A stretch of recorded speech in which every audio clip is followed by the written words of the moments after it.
I do want to warn you before you watch, the chapters, or listen, however. My hair continually gets worse, but I do hope you like and subscribe this video. Yeah, it would really help me grow. And if you have any book recommendations, or if I say a word wrong and you want me to say it right, if it appears more in the book, just leave it down in the comments. If I am able to turn them on, I turned them on in my last video, but I don't know what happened in the first chapter. But yeah, if I just say something wrong, just correct me, and that's about it. Thank you, and I hope you enjoy. Hello, and welcome to this channel. I'm going to be reading chapter 2 of Animal Farm today, and later on today there will be posts up until chapter 6. So please fix your posture, get a drink, and let's get to reading. Chapter 2, 3 nights later. Sorry, that's my puppies, if you can hear them. 3 nights later, old Major died peacefully in his sleep. His body was buried at the foot of the orchard. This was early in March. During the next 3 months, there was much secret activity. Major's speech had given to the more intelligent animals on the farm a completely new outlook on life. They did not know when the rebellion predicted by Major would take place. They had no reason for thinking that it would be within their own lifetime, but they saw clearly that it was their duty to prepare for it. The work of teaching and organizing the others fell naturally upon the pigs, who were generally recognized as being the cleverest of the animals. Preeminent among the pigs were 2 young boars named Snowball and Napoleon, whom Mr. Jones was breeding up for sale. Napoleon was large, rather fierce-looking Berkshire boar, the only Berkshire on the farm. Not much of a talker, but with a reputation for getting his own way. Snowball was more of a vicious pig than Napoleon, quicker in speech and more attentive, but was not considered to have the same depth of character. All the other male pigs on the farm were porkers.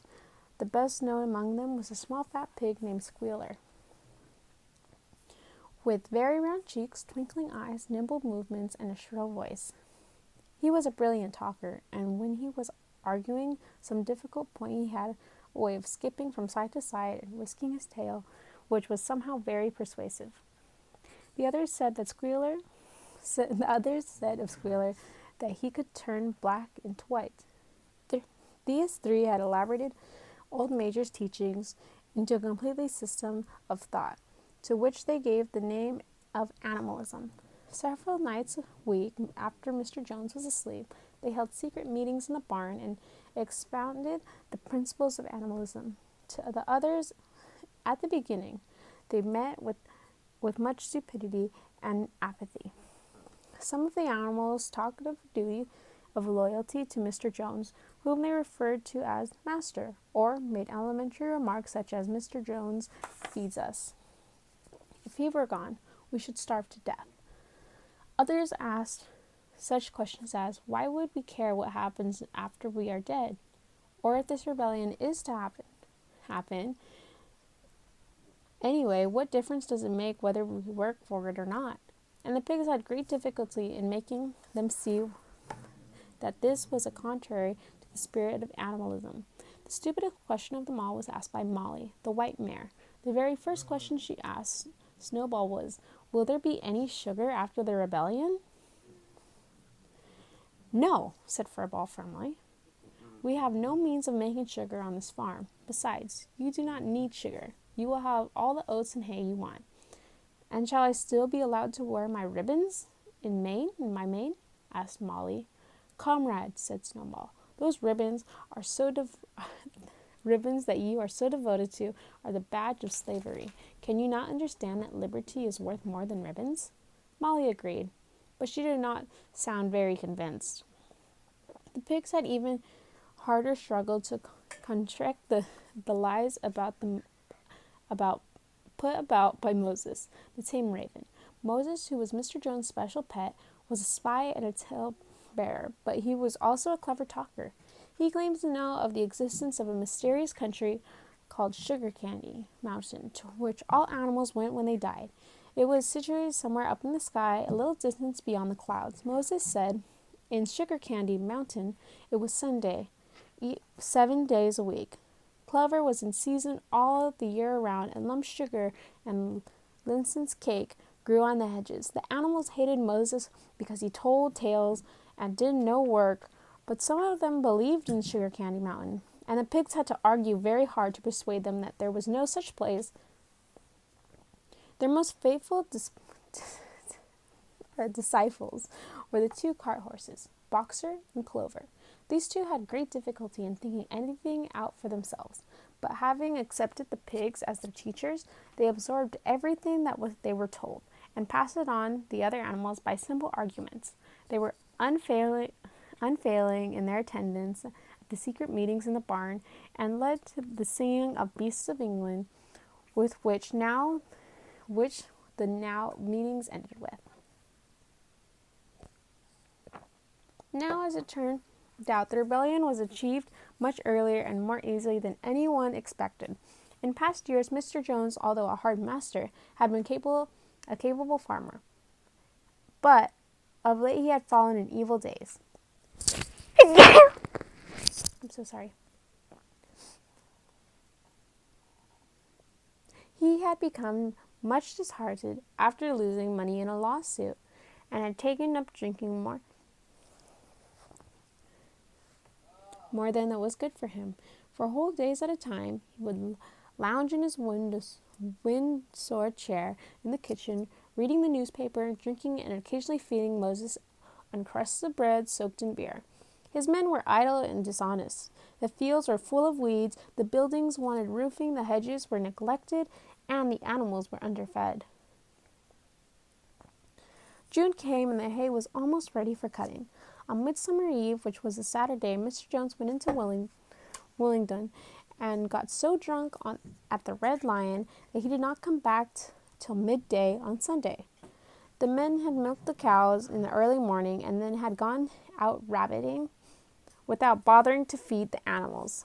When Mr. Jones got back, he immediately went to sleep on the drawing room sofa with the news of the world all over his face, so that when evening came, the animals were still underfed. At last they could stand it no longer. One of the cows broke in the door at the storage shed with her horns, and all the animals began to help themselves from the bins. It was just then that Mr. Jones woke up.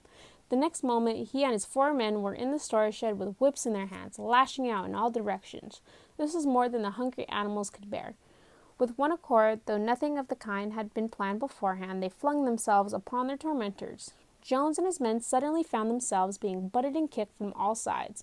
The situation was quite out of their control. They had never seen animals behave like this before, and this sudden uprising of creatures whom they used to thrashing and maltreating, just as they choose, frightened them almost out of their wits. After only a moment or two, they gave up trying to defend themselves and took to their heels. A minute later, all 5 of them were in full flight down the cart track that led to the main road, with the animals pursuing them in triumph. Miss Jones looked out of the bedroom window, saw what was happening, hurriedly flung a few possessions into a carpet bag, and slipped out of the farm by another way. Moses sprang off his perch and flapped after her, croaking loudly. Meanwhile, the animals had chased Jones and his men out onto the road and slammed the 5-barreled gate behind them. And so, almost before they knew what was happening, the rebellion had been successfully carried through. Jones was expelled, and the Manor Farm was theirs. For the first few minutes, the animals could hardly believe in their good fortune. Their first act was to gallop in a body right around the boundaries of the farm, as though to make quite sure that no human was hiding anywhere upon it, and then race back to the farm building to wipe out the last traces of Jones' hated reign. The harnesses room at the end of the stables was broken up. The bits, the nose rings, the dog chains, the cruel knives with which Mr. Jones had been used to castrate the pigs and lambs were all flung down the well. The reins and halters, the blinkers, and degrading nose bags were thrown to the rubbish fire, which was burning in the yard. So were the whips. All the animals clapped with joy, and when they saw the whips going up in flames, Snowball also threw on the fire the ribbons which was in the horses' manes and tails.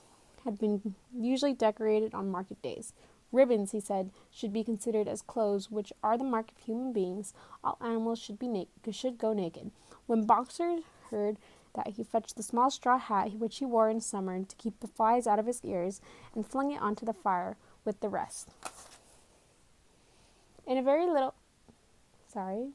Leo. No, baby. He's trying to touch the phone. Ah, he's got my finger. Okay. In a very little while, the animals had destroyed everything that reminded them of Mr. Jones.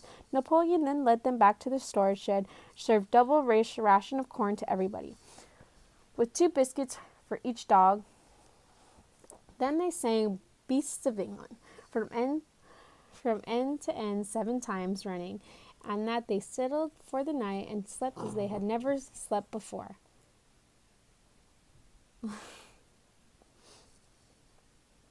But they woke at dawn as usual and suddenly remembered the glorious thing that had happened. They all raced out into the pasture together. A little way down the pasture there was a knoll that commanded a view of most of the farm. The animals rushed to the top of it and gazed round them in the clear morning light. Yes, it was theirs. Everything that they could see was theirs. In the ecstasy of that thought, they gamboled round and round. They hurled themselves into the air in great leaps of excitement. They rolled in the dew. They cropped mouthfuls of the sweet summer grass. They kicked up the clods of the black earth and snuffed its rich scent. Then they made a tour of inspection of the whole farm and surveyed with speechless admiration the plowed land, the hayfield, the orchard, the pool, the spinney.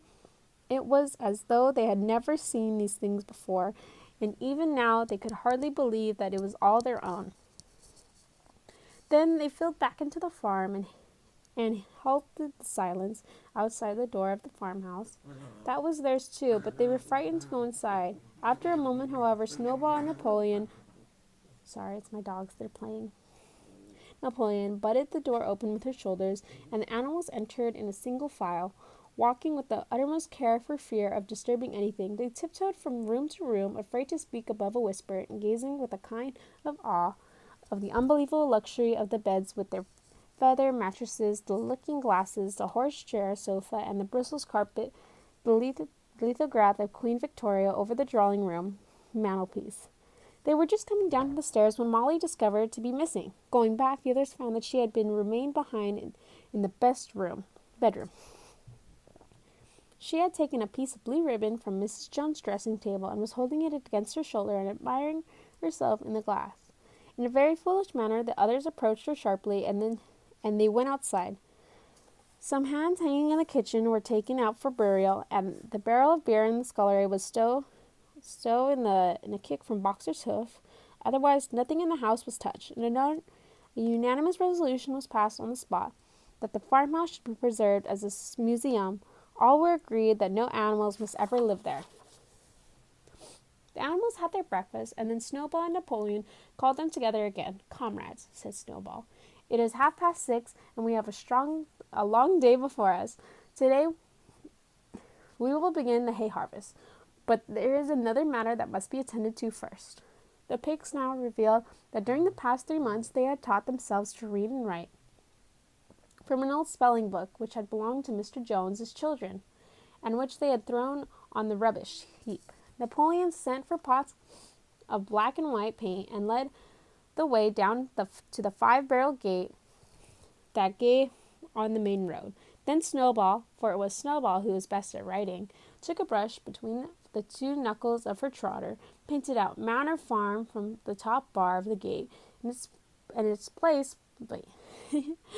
out Manor Farm from the top bar of the gate, and in its place painted Animal Farm.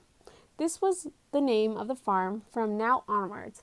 After this, they went back to the farm buildings, where Snowball and Napoleon sent for a ladder, which they caused to be set against the end of the wall of the big barn. They explained that by their studies of the past 3 months, the pigs had succeeded in reducing the principles of animalism to 7 commandments. These 7 commandments would now be inscribed on the wall. They would form an unalterable law by which all animals on Animal Farm must live forever after. With some difficulty, for it is not easy for a pig to balance himself on a ladder, Snowball climbed up and set to work with Squealer a few rungs below him, holding the paint pot. The commandments were written on the tattered wall in great white letters that could be read 30 yards away. They ran thus: Animal Farm. The 7 commandments. Whatever goes upon 2 legs is an enemy. Whatever goes upon 4 legs or has wings is a friend. No animal... Oh, I probably should have read the numbers. Let me start one more time. Number 1. Whatever goes on 2 legs is an enemy. Number 2. Whatever goes upon 4 legs or has wings is a friend. Number 3. No animal shall wear clothes. Number 4. No animal shall sleep in a bed. Number 5. No animal should drink alcohol.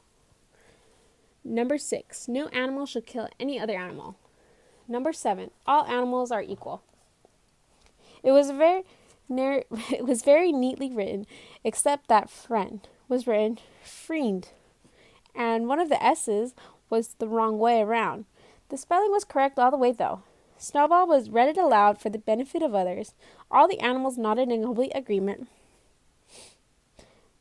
and the clever ones at once began to learn the commandments by heart. Now, comrades, cried Snowball, throwing down the paintbrush to the hayfield, let us make a point of honor to get the harvest more quickly than Jones and his men could do. But at this moment the 3 cows, who had seemed uneasy for some time in the past, set up a loud lowing. They had not been milked for 24 hours, and their udders were almost bursting. After a little thought, the pigs sent for buckets and milked the cows fairly successfully. Their trotters began well adapted to this task. Soon there were 5 buckets of frothing, creamy milk, at which many of the animals looked with considerable interest. "What is going to happen to all that milk?" said one. "Jones used sometimes to mix some of it in our mash," said one of the hens. Never mind the milk, comrades," cried Napoleon, placing himself in the front of the buckets. "That will be attended to. The harvest is more important, Comrade Snowball will lead the way. I shall follow him in a few minutes. Forward, comrades, the hay is waiting." So the animals tripped down to the hayfield to begin the harvest, and when they came back in the evening it was noted that the milk had disappeared. Thank you for staying till the end of this chapter. I do hope you enjoyed it, and like I said at the beginning, if there's any words I mispronounce and you want me to, and if they might come out like later on in the book and you want me to say them correctly, just comment below and I will try to correct myself, like I said. And please like and subscribe. It would really help my channel grow, and I will be reading Reddit stories later today because I need a break from reading Animal Farm. But yeah, I do hope you enjoyed the book, and I'll continue to read it next week, hopefully sooner than Sunday. Most likely I might read it around like Friday and Saturday. I know, not that much sooner, but I do my work pretty late. I procrastinate a lot. Please don't procrastinate like I do. Anyway, bye. Hope to see you next time.